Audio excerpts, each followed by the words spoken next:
It is my honor now to introduce the Secretary of State, Secretary Pompeo. Most of you know that the Secretary was #1 at West Point. He was served with distinction in the Army. He graduated from Harvard Law School and served on the Harvard Law Review. He worked for Williams & Connolly, one of the great law firms in America. Most of you in the press here probably are represented by Bob Barnett, who's also Hillary's sparring partner. He was a successful businessman. He was a congressperson for 3 terms, head of the CIA, and now the State Department. Any one of us would be proud to have one of those jobs. He had them all. So he's quite amazing. Perhaps no one in history has been more prepared for the dangers and opportunities that our country faces. Again, we're honored to have Senator Pompeo today, and I'm going to hand him over to Bob Cusack, our esteemed editor. Bob and Mr. Secretary, welcome.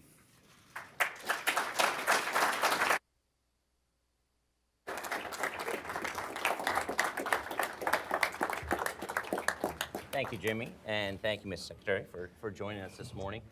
As Steve mentioned before, Friday was your 1-year anniversary at the State Department. You had a ceremony talking about him.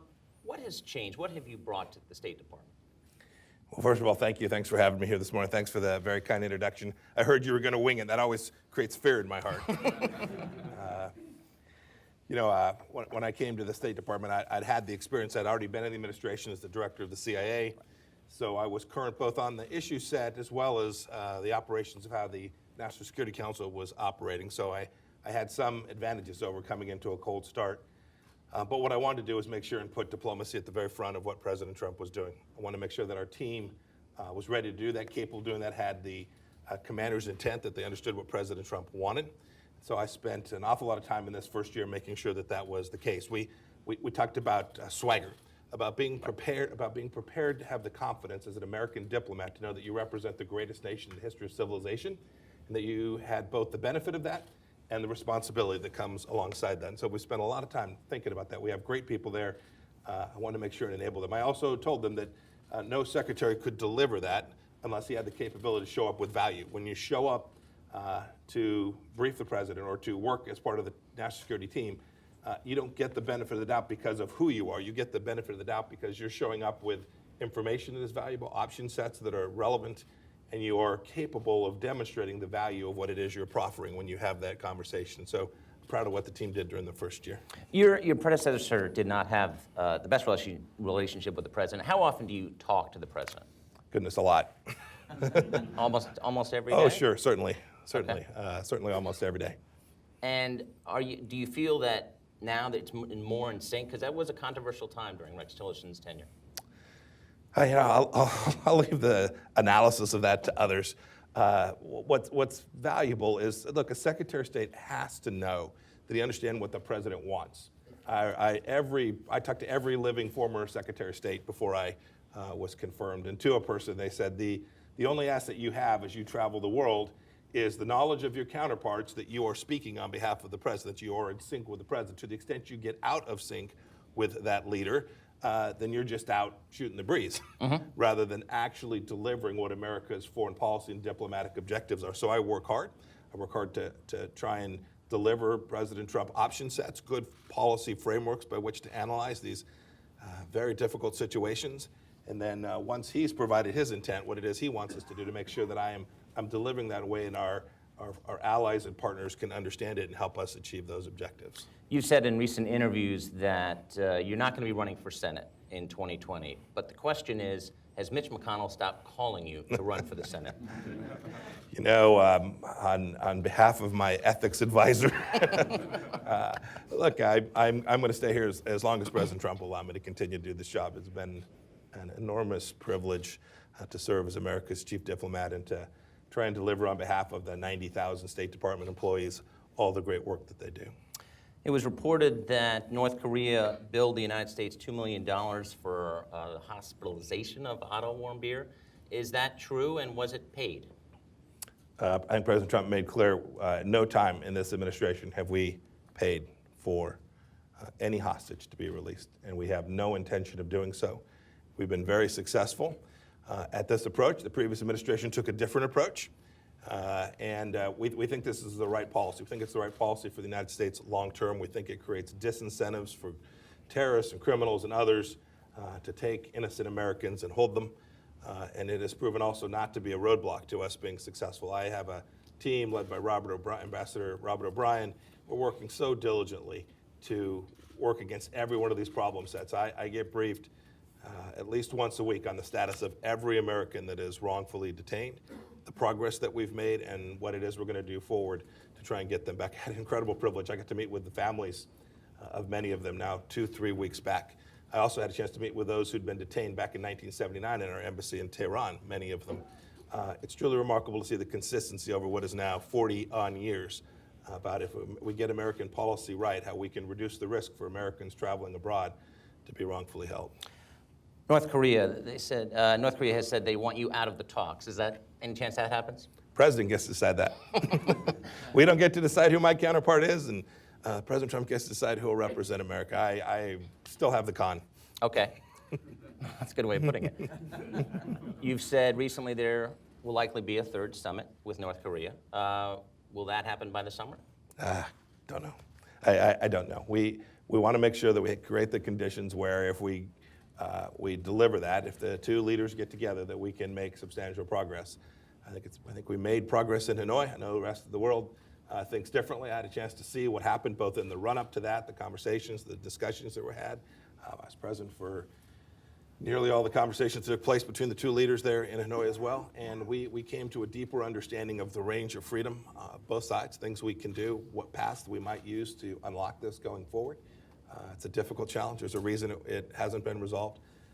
And we're confident that as we continue to apply the economic pressure to North Korea, that we'll get another opportunity to unlock and get North Korea to denuclearize. You've seen my team travel to Moscow, to Beijing, to work with our allies in Japan and in South Korea to build out a coalition to support the global coalition to put these sanctions on to try and unlock this.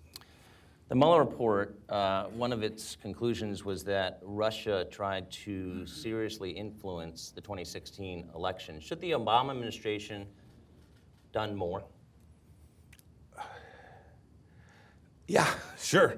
Of course. The Russians interfered. It happened in the run-up to the election in 2016. Of course. They should have done everything they could to prevent it. I don't want to go back and revisit and critique. We have the mission now to make sure this doesn't happen in 2020. We've been working diligently. I worked as a CIA director on the efforts to prevent not only Russian interference. This often gets because of the nature of this city. This gets reduced to this little tiny notion that it's just Russia and it's just election interference that proves the challenge. The threats are much broader. It's not just to our elections, it's to our infrastructure, it's to our telecommunications networks, it's to our financial systems. We have a duty to protect that, but not just from the Russians either. The Chinese are active, the Iranians are active. We have non-state actors that are also active trying to undermine the very sense of Western democracy, not just here in the United States, but all around the world. We worked hard to protect elections all across Europe as they have taken place in 2017 and 18. We'll keep doing that as we move forward. So this problem, which often comes to a soundbite or a chyron or a headline in your newspaper, is a much deeper challenge and one that President Trump has directed us all to be incredibly focused on. So is it fair to say that Russia is still a threat to American elections? Sure, of course. But it goes without saying, they were a threat to our elections in 1974 too, right? And they interfered in our elections in the 80s. The fact that this town seems shocked by the fact that the Russians don't care for us, in that case the Soviet Union, I find stunning. I find stunning because this is reported, it's in books, you can see the Russian efforts over an extended period of time, and we should expect in 2050 the Russians will be added still. Have you communicated or will you communicate to all the presidential campaigns of what they should do if they're contacted by a foreign entity? Not my job. Right? Whose job is that? The FBI would have responsibility for that. Okay. The FBI will take the charge to make sure that we perform our counterintelligence function appropriately and properly. Do you think, Rudy Giuliani said recently there's nothing wrong with taking foreign information in a presidential campaign. Do you agree with that? I don't have anything to say about that. I'll let the White House and Mr. Giuliani speak for himself. We should, having said that, we should all be cognizant of the sources of the information we receive. We should be cognizant when we receive dossiers to make sure that they're right, that we have validated information before we report on it. We should always, every one of us has a responsibility to make sure that the information that we provide, the information we receive is truthful, accurate, and creates real value for wherever place we find ourselves, whether it's at the State Department or the work I did as the director of the Central Intelligence Agency. We each have a duty to do that. Do you think the media and election entities should not use stolen or hacked material? I'll leave that to others. Okay. Yeah, I got lots of challenges. Open Skies Agreement. This is an agreement that there's a big lobbying battle in town on this, and the Trump administration is credited for striking an agreement last year. But there are U.S.-based airlines saying it's not working, and they've cited the economy and possibly jobs loss. It needs to be revisited. Some in Congress have pressed you on this. Is the Trump administration going to revisit this agreement in any way? We are constantly, I know the issue well. I've worked on it personally. I've spoken to, I think, nearly all of the U.S. carriers. I had my Qatari counterpart in town last week, if I remember the timing right. We spoke about that issue with him. The commitments that were made there were a result of a deep, complex process. Everyone worked in good faith, as best I can tell. Some of it was before my time, but as best I can tell, everyone worked in good faith. We need to make sure that these commitments continue to be honored, and the Trump administration will endeavor to make sure that every commitment made by every party of that agreement will continue to be honored and enforced. The audience submitted some questions. One of the questions was on this issue. What will you say to the airline workers here to let them know you support U.S. jobs in the industry? Yeah, I think when you see the work that the State Department did to get the commitments that we did from all of the relevant parties, you can see the President Trump's State Department is absolutely focused on making sure we protect American jobs wherever we possibly can. And we will continue to do so. Venezuela, you said on Fox and Friends earlier this month that Russia must stop influencing the situation there. They must leave. It's later in the month. Have you seen any progress in that area? Nothing I can share with you this morning. I can say this. You've seen the efforts we've made to try and convince the Cubans, who have hundreds of intelligence officers, thousands of people working with the Maduro regime to convince them that that's not the right foreign policy, that Maduro is going to leave. And when it leaves, they will be in a far better place if they chose a different path. We are making the same case to all the parties that are supporting Maduro. Certainly the people inside, his own military, his own army, the Cubans, the next ring out, the Russians. But if you've been watching the news, the Iranians are providing support in Venezuela today as well. The Chinese too could do more. They could recognize the National Assembly and its the chosen leader of Venezuela, Juan Guaido. There are many efforts at the State Department to restore democracy for the Venezuelan people. It is an imperative. It's in our space. It's here in the Western Hemisphere. The opportunities in South America are enormous. We've seen the shift to freer economies, more democratically elected leaders. And if we can get Venezuela to go right, this is a once wealthy nation. It can be so again, and we can make sure that South America, Central America has a next 20 or 30 years that is democratically led with free markets. There'll be enormous economic growth that will benefit not only those countries and the people in those countries, but the United States as well. Do you believe he will be ousted this year? Are you seeing progress in that area? I don't do timelines. Okay. Journalists love timelines. Yeah, I don't do timelines because you won't give me any credit when we beat it. That's fair. That's fair. But what about on the ground? Has there been progress made, at least in that direction? That's what you're pushing for. Yeah, yes, I absolutely think there is. I think we see leaders inside of Maduro's inner circle now trying to figure out what the golden ticket looks like. What does it look like if I leave? And when they start asking those questions, surely some one of them will decide that there are better times ahead, not supporting that thug. Are you satisfied with Saudi Arabia's handling of the death of Jamal Khashoggi? You said in February that you were still investigating the death. Is that probe still ongoing? It is. Do you think the body will ever be recovered? I don't know the answer to that. Did the Saudi government order his death? I've said all along, we're continuing to find every single fact we can about this. We are determined to hold every single person who we find who was materially responsible for that, to hold them accountable. The State Department has done that. The Treasury Department has done that. And we'll continue to work it. As new facts develop, American facts, things that we know for sure, we'll continue to hold everyone responsible for that murder of Jamal Khashoggi accountable. Period, full stop. President's been very clear about that as well. Trump administration recently announced sanctions, Iran, no more waivers, okay? And Turkey and China have said they're going to be undeterred. So what now, and what will the effect be on gas prices, which have been going up recently? Well, they actually fell 3% on Friday. I haven't seen what they did when the market opened this morning. Brent crude is below, or was on Friday when I last checked, below the price that it was at the day that this administration chose to pull out of the JCPOA.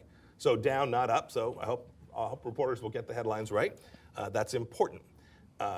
So we'll continue to work that. We've worked with alternative suppliers, including alternative suppliers for the countries that we didn't grant waivers to. We've worked on alternative suppliers here in the United States of America. We produce as much crude oil as anybody out there. And so we're convinced we can make sure that the markets are adequately supplied. So we're continuing to work that. But with respect to the absence of the granting of waivers and what others may do, sovereign nations make their own choices. Individual businesses inside of that will make their own choices. What we can do is prepare a sanctions regime that makes it incredibly costly. And so companies that choose to violate the sanctions that we have in place connected to the purchase of crude oil from the Islamic Republic of Iran, we will pursue and we will ensure that they are held accountable for the violations that they engage in. It's pretty straightforward. Do you think this will have a negative impact on trade talks with China? No, I don't believe so. I talked with Secretary Mnuchin end of last week. I think he's in China today, or not today, tomorrow, to continue the negotiations. We've had lots of talks with China about this issue. I am confident that the trade talks will continue and run their natural course. The Trump administration has made significant progress in the fight against ISIS, especially when it comes to land. Is ISIS still a major threat? The threat from radical Islamic terrorism remains. There's no doubt about that. We have made significant progress. I give our coalition partners, we built a coalition of over 80 countries called the Defeat ISIS Coalition, an enormous global coalition to take down that caliphate. That coalition remains, the effort remains to continue the defeat of ISIS everywhere we find it, whether it's in Afghanistan or in Southeast Asia.